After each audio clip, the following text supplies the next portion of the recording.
Introdução à arquitetura modernista. A arquitetura modernista representa uma ruptura radical com os estilos arquitetônicos tradicionais, enfatizando formas geométricas, materiais inovadores e um foco na funcionalidade. Algumas das características principais do modernismo são linhas limpas. Os edifícios modernistas são marcados por formas simples, sem ornamentos excessivos. O uso de materiais novos, o concreto, o aço e vidro são amplamente utilizados em contraste com os materiais tradicionais.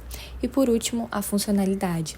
A ênfase está na praticidade e eficiência, com espaços abertos e flexíveis. O movimento modernista no Brasil foi liderado por Lúcio Costa e Oscar Niemeyer.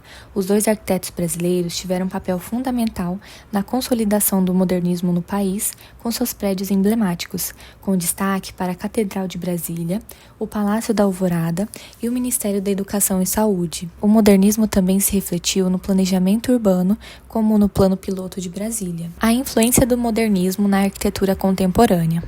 O legado estético. Muitos arquitetos atuais mantêm a estética minimalista e a ênfase na funcionalidade. A sustentabilidade. Ideais modernistas de eficiência e uso radical de recursos inspiram projetos sustentáveis. A flexibilidade. Espaços abertos e layouts flexíveis ainda são bastante utilizados em construções recentes. A tecnologia, novos materiais e técnicas construtivas permitem explorar ainda mais as propostas modernistas. A arquitetura modernista deixa uma marca permanente, influenciando profundamente as construções contemporâneas. Embora criticada, a estética modernista continua sendo revisitada e adaptada aos novos tempos. Com foco na sustentabilidade e no bem-estar do usuário, a arquitetura modernista continua se reinventando. Os principais arquitetos modernistas são Le Corbusier, Oscar Niemeyer, Lúcio Costa, Paulo Mendes da Rocha, Oswaldo Bratic e Lina Bobardi. Bom, eu vou falar sobre as obras realizadas pelo Oswaldo Bratic. Separei aqui algumas construções, em sua maioria residenciais, que são bem típicas do modernismo. Só de bater o olho assim a gente já consegue perceber que é uma obra modernista, porque os projetos do Oswaldo, em sua maioria, eles têm uma mesma estética, que é a estética bem típica do modernismo. E para começar a falar das suas obras, eu separei aqui a residência Benjamin Flyer. Só de olhar essa fachada dessa residência, a gente consegue observar que ela possui uma volumetria simples, a utilização de linhas retas, a limpeza total, de ornamentos, elas são bem minimalistas. A gente pode observar também um dos 5 pontos da arquitetura moderna, que é essa fachada livre, que é a fachada com a sua abertura máxima. E esses pontos citados, vocês vão conseguir observar em quase todas as construções do Oswaldo. A próxima residência é a residência Oswaldo Bratic. Aqui a gente pode observar bem o uso de linhas retas, as formas geométricas. Ela é bem minimalista também. A gente pode observar melhor a fachada livre. Também tem os pilotis, que são esses pilares. E outro fator interessante também é como foi utilizada uma solução para a topografia desse terreno, que foi a utilização de um balanço, que é esse vão que fica entre o terreno e o piso, e ele é sustentado por esses pilares. Outra residência é a residência Pierre Loeb, como ela possui essas mesmas características bem típicas do modernismo. Outra residência bem interessante é a residência Paulo Nogueira Neto. Aqui a gente consegue observar que a casa ela tem uma elevação em relação ao solo. E isso a gente já viu no semestre passado, não me lembro muito bem, com o Porto Carreiro, que isso ajuda muito no conforto térmico, na sensação térmica dentro da casa, porque permite que a ventilação passe por debaixo dela.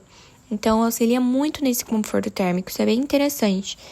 E, por último, não é uma residência, é uma estação ferroviária, a Estação Ferroviária Ribeirão Preto.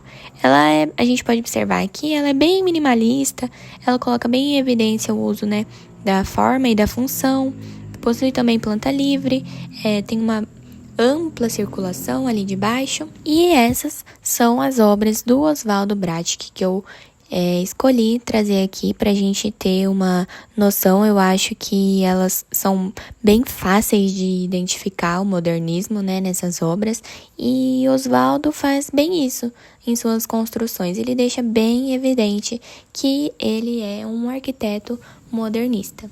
Em 1959, um prédio de estilo neoclássico foi demolido para dar lugar a uma nova edificação, o Palácio Alencastro. O edifício possui 7 andares e foi inaugurado em 1960. Ele conta com um terraço acessível, que foi recentemente reformado e é permitida a visitação. O prédio marca todo o checklist do modernismo e o andar térreo é recuado para uma rua-corredor sustentada por pilares. O edifício Maria Joaquina, à direita do Palácio Alencastro, foi inaugurado no aniversário da capital de 69. O prédio era a moradia da alta sociedade cuiabana e foi o primeiro da capital a ter elevador.